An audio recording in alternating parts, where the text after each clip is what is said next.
All right, in this video, I want to give some preaching advice. If you are preaching at any capacity, any level, so I don't mean necessarily that you're a pastor of a large church, a medium church, a small church, or you're even street preaching, or what have you. You could be just, this is you talking to your family and friends, whether as a group or a one-on-one, right? You're still doing some preaching, right? Or if you're preaching to some stranger, even online, right? And you're talking with them. I want to give you some advice. And basically the advice comes down to this right here. And that is, you need to get up on there and you need to nail yourself there and you need to die, right? Because my advice here is that you need to get out of the way and you need to realize that you don't matter, right? You need to realize that you are condemned and sentenced to death. So you hang up there. Because a lot of times when you're preaching, people are going to bring up things about you. You ever notice in the movies, in the shows, in the books about demon possession, when they have the fella coming up to try to exorcise the demon, what does the demon do? The demon focuses on the one who is trying to preach the truth, right? Not that they actually do so in these movies and shows and books or what have you, but they attack things about that preacher, right? And a lot of times it's done to psych them out, right? So that they're unfocused, they're not paying attention. It's to cause a distraction, a smoke screen, and get you to focus on you and even on them, to start rolling in the mud instead of preaching the truth, right? Because they said something about you and it stung. So now you want to say something, well, what about you on this, right? So instead, now you're just fighting about stupid things that don't matter, right? Or they do that to now get you to defend yourself. Why did you say this? Why did you do that, right? Now you have to sit there and explain and justify yourself to everybody, and you're no longer preaching the truth. Because you see, it's the truth that sets you free, right? And it sets you free from the lies. And it's like people are caught up and possessed by this demon of falsehood, right? And they don't want to be set free, or at least that demon of falsehood has more sway than they do and blinds them to the truth and keeps them from accepting it because of silly things like this. So I'm going to give you some examples. We're going to bring up some things that are obviously true, and if anybody objects to this, it's because they're trolling. They're just having a go at us, so you just got to ignore them. But we'll say stuff like 2 plus 2 equals 4, 5 plus 5 equals 10, 8 plus 8 equals 16, and say this is what you're preaching, right? I know it would be silly to argue with somebody about this, but let's just say that's what's going on, right? The whole argument everybody's having around the world is about math, so let's say that's what's going on, right? So you're preaching this, hey, 2 plus 2 is 4, 5 plus 5 is 10, 8 plus 8 is 16, and you demonstrate this very simply, right? You can use 2 fingers on your left hand, 2 fingers on your right hand, and you say, hey, let's put them together and count them. 1, 2, 3, 4. Hey, I got 5 digits on my left hand, 5 digits on my right. Let's put them together. How many do we get? 1, 2, 3, 4, 5 plus 1, 2, 3, 4, 5. What do we end up getting? Oh, wow, well, look at that. 10, right? So, you demonstrate it, right? You prove it. But their response is not about, well, that's not right because of this, and I'm going to show you how this is correct because of that, right? That's a reasonable thing. Like, if you're wrong, somebody should say, well, hey, this is how you're wrong, and this is how I'm right, and I'm going to show you that, right? But a lot of times what they'll do is just say, well, like, you're an idiot. Well, right then there's just kind of like, okay, well, the conversation's done because this person is unreasonable. What are you going to do with that? If they're just going to, you present them the truth and they're just like, you're stupid. You don't know what you're talking about. Be like, oh, all right, well, don't listen to me. All right. Bye. Right?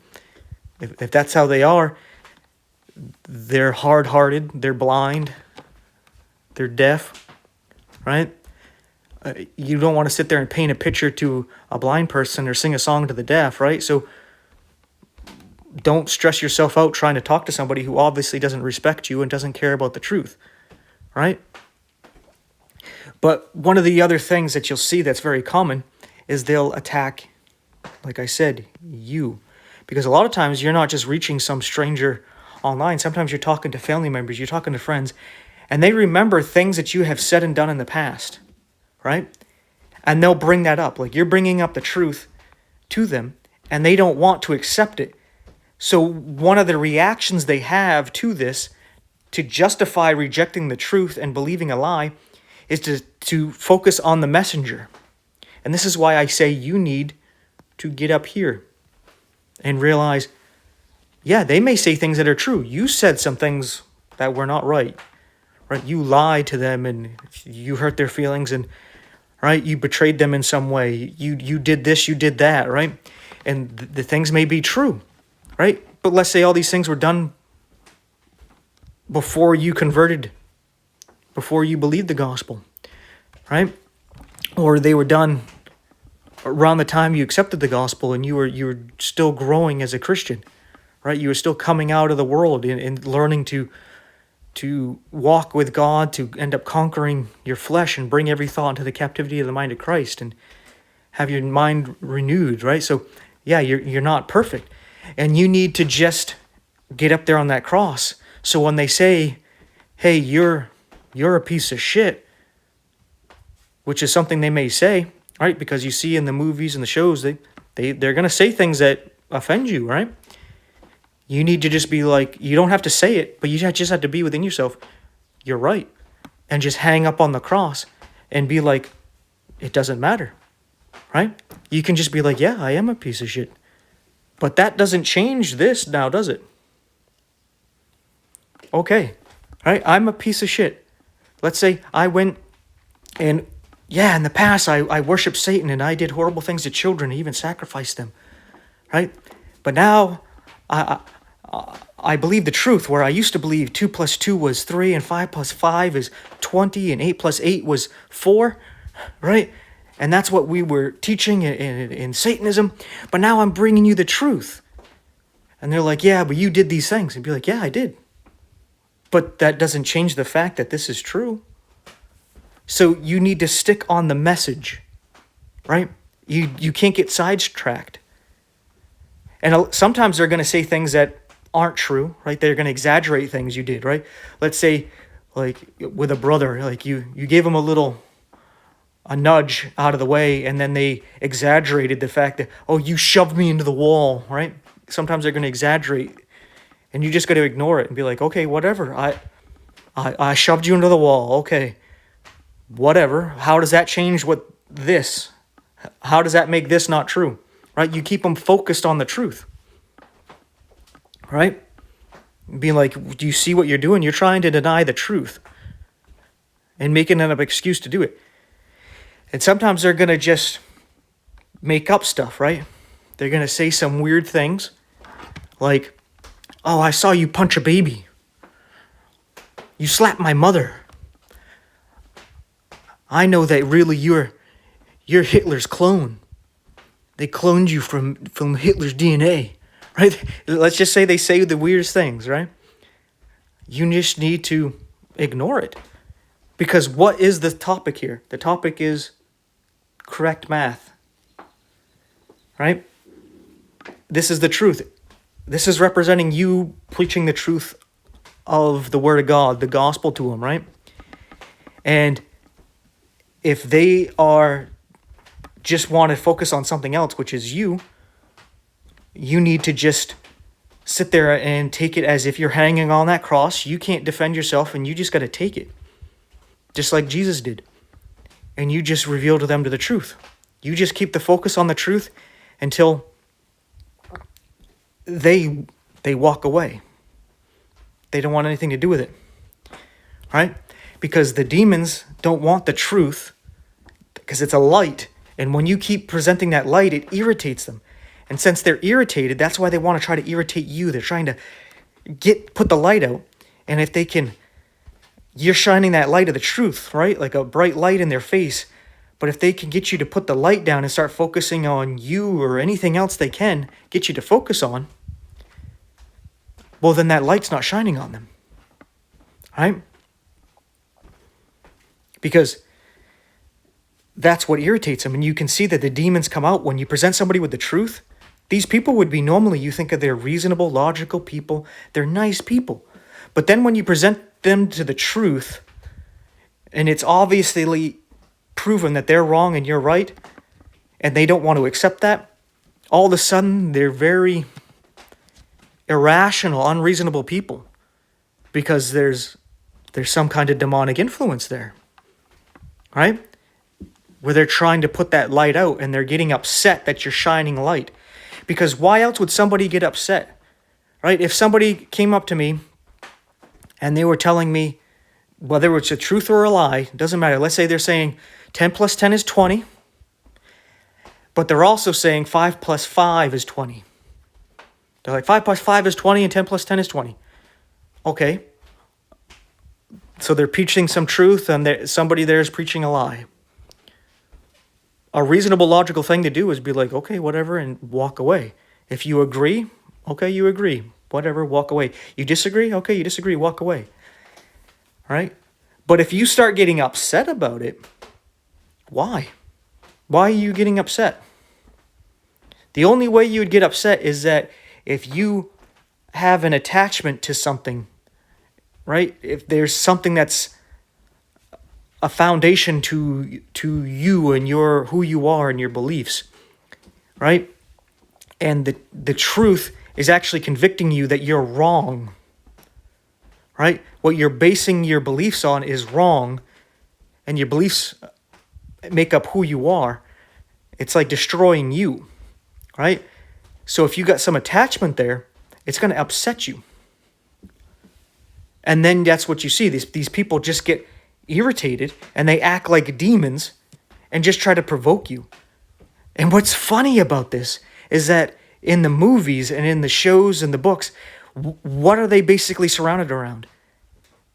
Catholicism, right? It's always the Catholic priest coming up trying to exorcise the demon. And what's the funny thing is that a lot of times this is exactly how Catholics act. They act like the demon-possessed people in these movies and shows. Not that their heads are necessarily spinning around and they're climbing up walls and puking on people. Maybe metaphorically they are. But they do the same thing these demons do, where you want to preach to them, and they'll start talking about how you're a piece of shit in some way, right? You're an idiot. You're ignorant of this and that, and they start trying to provoke you. And like a lot of times they'll start talking about Luther and Calvin and Protestantism and bashing these things and bashing sola scriptura. Like they're just changing subjects and trying to find something to get you to follow it, right? Because you're presenting them with a truth right here, right? So they just start calling you out on things, trying to provoke you to an emotional response, and trying to throw out different subjects. Like a lot of times what you get is these people respond with a word salad to see if they can get you to bite on anything they said to now change the subject, right? And that's what I think is funny, is that these Catholics don't realize that they act like the demon-possessed people in their own movies and shows and what have you. Because that's exactly how those demons react. You present them, oh, Jesus Christ, and then they'll say something to try to tick you off about what your mom is doing in hell or something, right? Or they'll tell some truth, like some deep thing that no one knows about. Oh, I know about what you were doing there, Mr. Priest, right? And they'll say something shocking, right? they just distract, trying to grab anything they can to distract from the light, the truth. But that's another thing here, is that you can't actually tie people down and force them to accept the truth. Like in these movies, that's basically what they do.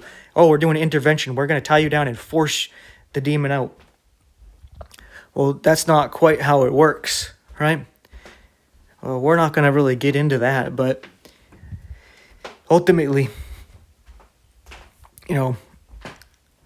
that's what's going on here, right?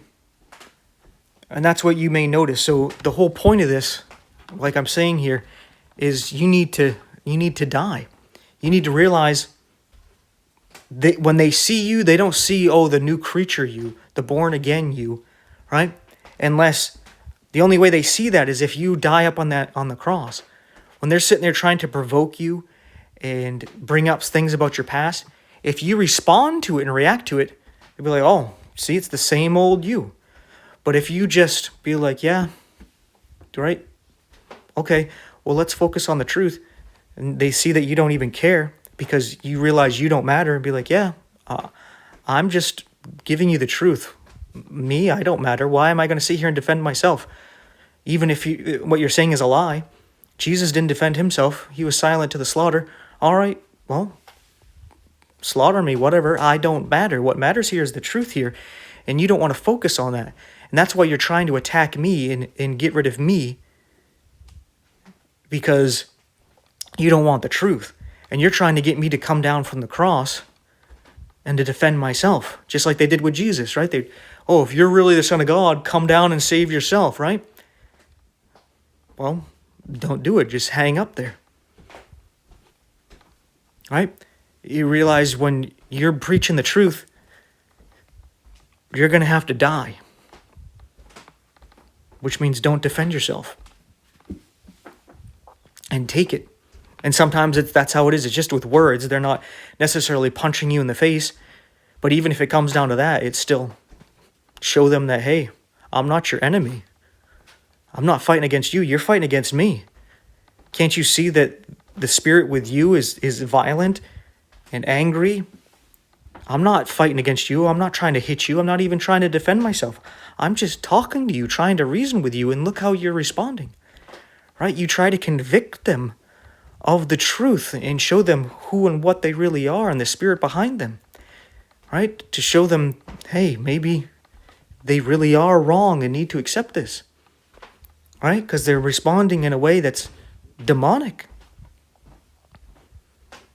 So you need to do that and then realize what Jesus said.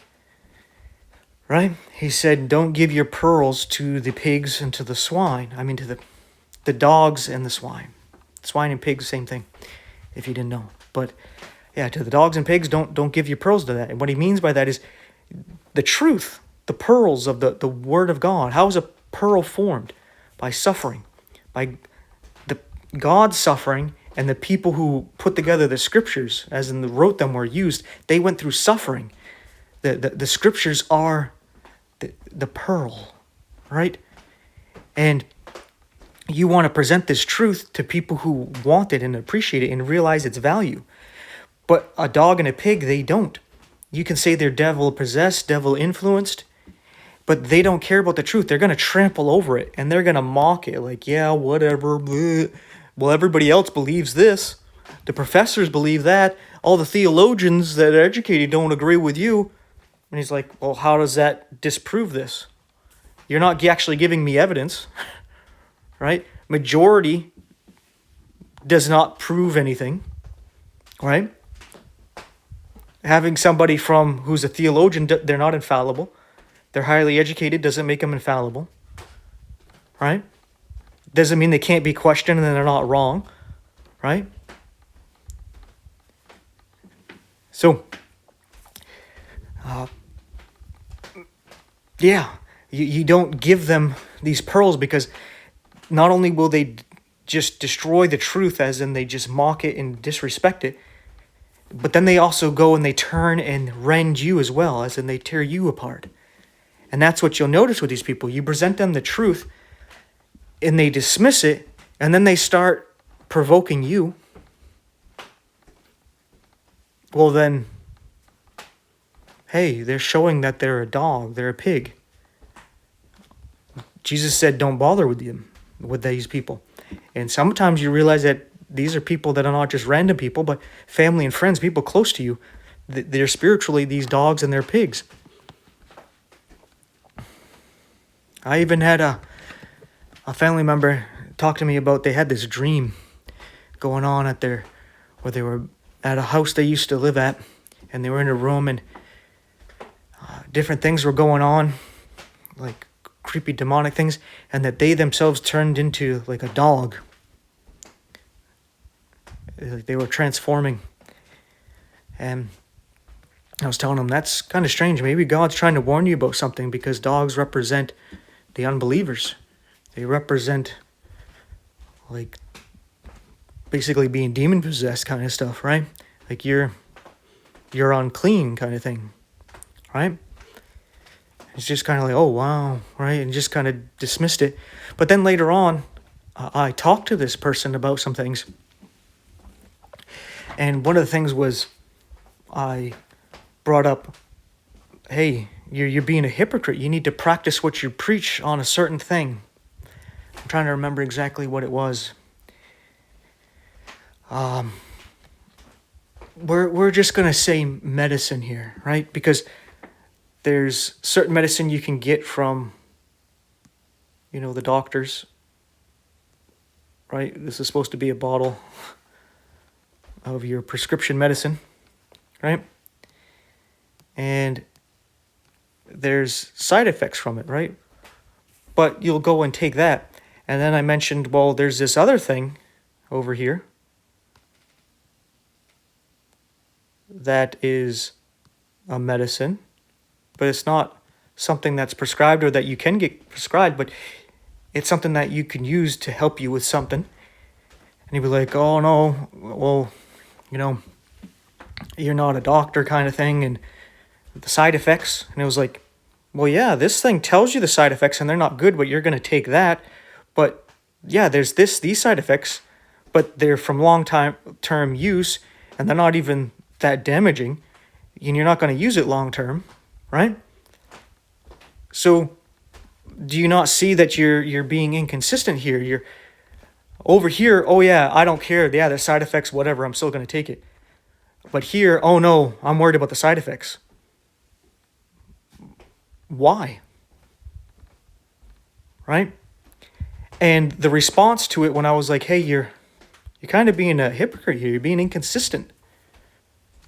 Right? You say yes to this, but then you have the same thing here and you say no, and you don't really have a reason to reject that. Right? And I made it more of a point about there being inconsistent. I wasn't really pushing, hey, you need to take this, but more like, hey, your reasoning for not isn't logical. It's not being reasonable. And the response was, like I said, attacking me, where it was like, oh yeah, you need to practice what you preach. Right? And it was kind of like, okay, but you see, it was just a distraction. Because if I acknowledged it and was like, okay, what do I need to practice that I'm not practicing, but I'm preaching it? All of a sudden I change the subject, and no longer, the focus is no longer on how they're being inconsistent here, but now the focus is on me. I'm coming down from the cross and defending myself. But I just ignored it because I knew what it was, a distraction, because that's what the demons do. You bring up the truth, and when the people don't want to look in the mirror and accept this truth, they attack you. Right? And that's another thing that ended up happening as well. I was talking still some more with them and showing them, again, how they're being inconsistent. Right? And then they brought up some issues from the past with other family members and saying, well, maybe they're not the problem. Maybe it's you. Right? When that has nothing to do with what's going on. Right? Again, let's say this is the same subject. Hey, we're talking about this. It's like, your reasoning for rejecting it doesn't make sense. I'm just trying to get you to admit that you're not being consistent here. Right? And they brought up these other things about that have nothing to do with the conversation. Oh, maybe they were right and you're wrong, right? And it's like, okay. What does that have to do with this? Let's say they are right and I'm wrong. How does that change this right here? Right? Does it change that? No. You see, what's happening here is you're looking in a mirror and it's telling you the truth. You don't want to face that truth. So now the demon that's there, it attacks you. And it attacks you and tries to get you to defend yourself. And you just let them attack you and be like, okay, attack me. What do I care? I don't matter. Like, even if what you say is true, how does that change what I'm presenting here? Right? Be like, oh, you say all you want is Jesus, but then you root for characters that are against Jesus. Using again this as an example. Being like, don't you see how this is weird? That, oh, you say all you want is Jesus, but then you're sitting there and you spend a lot of time talking about this fictional character that is the opposite characteristic of Jesus. Right? It's just a lot of negative characteristics. But you like them, and you keep talking about this, how you like them, and then when I bring up how their character is defected, they're not a good person, you don't care, and then say, well, all I want is Jesus. Well, if all you want is Jesus, why are you focused on this character who's not anything like him? And then it's more about, oh, I'm a problem. I'm attacking them, right? I'm evil somehow by bringing this up, being like, well, I think something's up there, right? Because we as Christians, we need to iron sharpens iron, right? We need to even butt heads. That's what sheep do, right? Butt heads at times, and we help each other out and we push each other to be better Christians. You don't just sit there and be like, oh, it's not a big deal. Oh, you're pointing something out that's a defect. You're attacking me. Be like, oh, that's weird, because when you present things to other people about how they're not following the Bible and they're not being morally right, you're not attacking them. But when I do it, I'm bad somehow. Do you not see how, again, it's hypocrisy, it's contradictions? Right? But somehow, again, I'm the problem. You see that they're acting just like the demons in these movies, in these shows. It's not as drastic, right? Like I said, the head spinning and they're throwing up. But metaphorically, they're throwing up all over the place because they're spewing all kinds of nonsense, right? They're just doing all these things to cause distractions from the real intention, which is to get the truth to the person, to get them to accept the truth. But instead, they throw up all these different distractions to get you focused on these different things, right? And that's how some of them are too. Like in these movies, they're like, hey, do me, right? In a sexual manner is what I'm saying here. And it's like, that's another thing some of these people do. Like, you might have been in these relationships with these people where you call out a problem in the relationship and how they were acting or talking or something, right? And then they're just like, oh, sex, right? All of a sudden, hey, we'll just distract everything with sex and then we'll forget all about it, right? It's just doing the same thing these demons do, distracting you, trying to get you diverted away from presenting the truth with something else, right? So this is my advice, is to just die, metaphorically speaking. As in, when you're preaching, realize you're just a tool in God's hands, right? You're a megaphone, right? Or a walkie-talkie, a phone, just a way for God to present the truth to somebody else, to reflect the light off of you to them. That's it, right? So when they are attacking you, you just be like, all right, yeah, this just comes with the territory. It's part of the job. Whatever, It's kind of like if you play a sport. Like I'm going to use football, for example, because it doesn't involve what I'm talking about with the weather. Right? You go out and you play football. It's a nice day. All right, this is fun, right? Then you go out and it's raining and it's all muddy. Well, you just got to ignore the fact that it's raining. You got to go play football. You got to go win the game. Right? It doesn't matter that it's raining. Oh, now it's snowing. Well, okay, it's snowing. Now you just got to deal with it. It comes with the territory. It's part of the job. Oh, now it's just scorching hot and I'm exhausted. Oh, you just got to deal with it, right? It's self-sacrifice. You got to die to yourself, and you can't be like, all right, sorry, guys, it's too hot, it's too cold, it's too wet. I don't want to get sick or any of that or whatever. Sorry, I'm not going to play, right? When you're part of the team and they build a chemistry with you and you're all fitting together and then you're just going to separate yourself. It's like, it's selfish, right?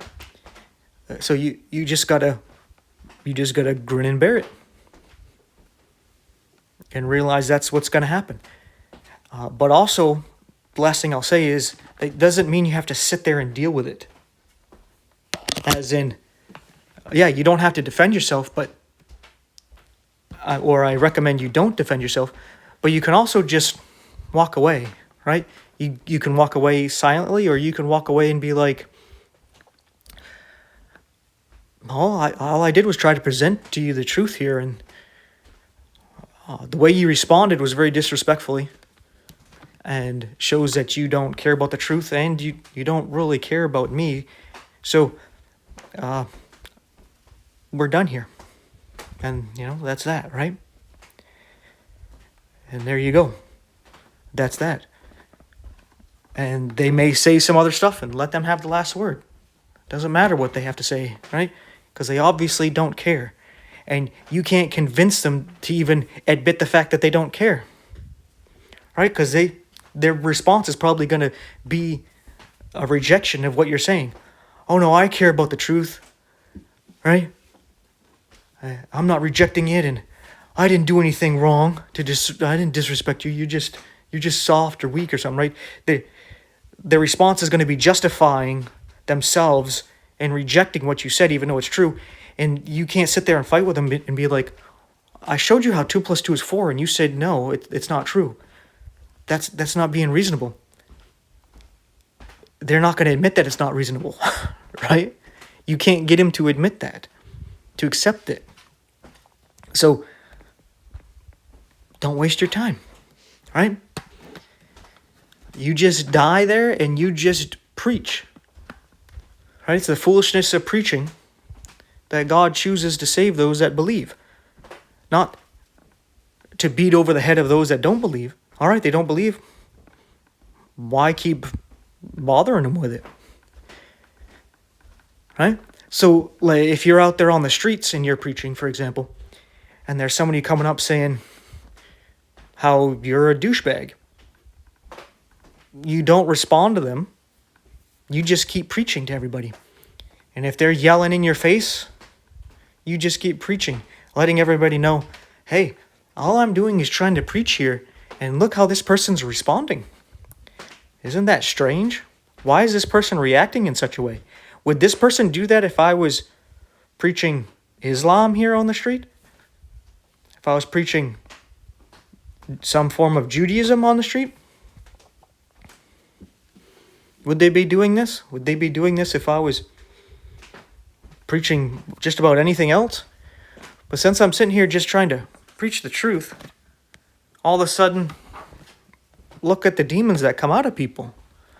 And it might actually help people see the spirit with you compared to the spirit that's against you. It might actually wake people up.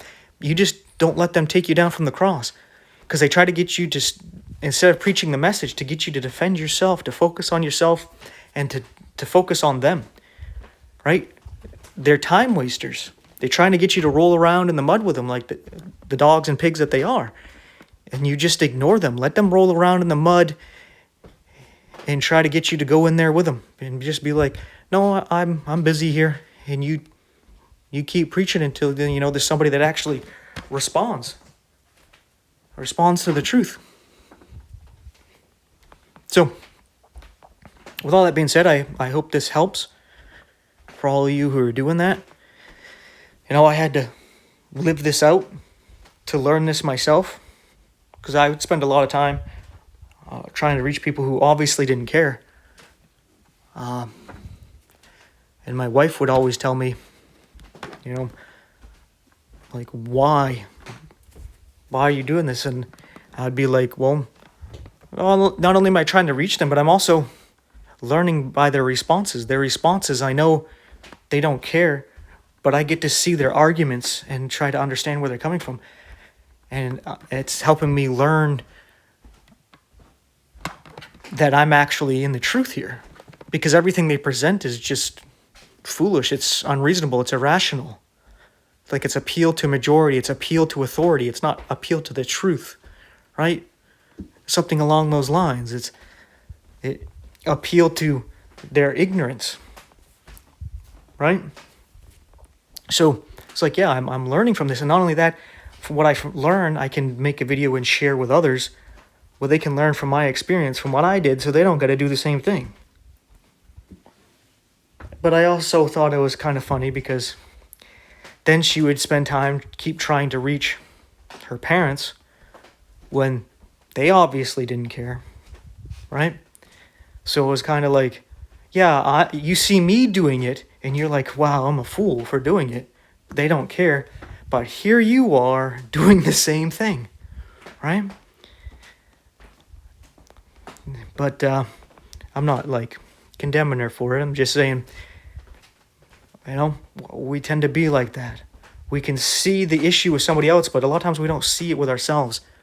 And the things that make us different from the world is that when we realize that we're being a hypocrite, we're being inconsistent, we're being a fool, we eat the humble pie and accept, okay, yeah, I didn't realize it. I need to make a change here, right? I was like, I didn't see it that way, right? Be like, okay. And then you work on that, right? While the world is like, no, I'm not going to eat humble pie. That's gross. And I'm not wrong, even though they're obviously wrong, right? And that's the spirit that's with us is different. And this helps shows the world who and what we really are. Makes a clear distinction between the true Christians and the false Christians, right? The true gospel and the false gospels. So that's why we gotta walk the walk. We can't just talk, right? That doesn't mean we're perfect or gonna be perfect in this world, but it does mean we admit when we're not, right? When we're not being perfect, when we're wrong, when we're being a hypocrite, we're being a fool. We got to admit it and be like, yeah, that's something I got to work on. Something God's got to work on me about, right? And that's the thing that makes us different than the world, because we are just like the world where we're not perfect and we're going to mess up just like they are. But the difference is the world generally won't admit that they made an error, that they're wrong, or that they even could be wrong, right? They're more narcissistic, and they'll do whatever they can to ignore the fact that they are wrong and keep going about their lies and errors in spite of obviously being shown the errors of their ways. So, with all that being said, thank you for watching the video all the way through. That helps out a lot. If you like this video and the other videos I put out there, please take a moment to pray to our Heavenly Father that He keeps all His people going and protects us until He comes and gets us, and keeps the ministries He's given us stewardship over going. And He supports us through the gospel and His love. And that He would do this in Jesus' name. Amen. Right? Just amen to that should be all we need. But you want to help me out some more, please like, subscribe, hit the bell icon, share the video, share the channel, interact in the comments section.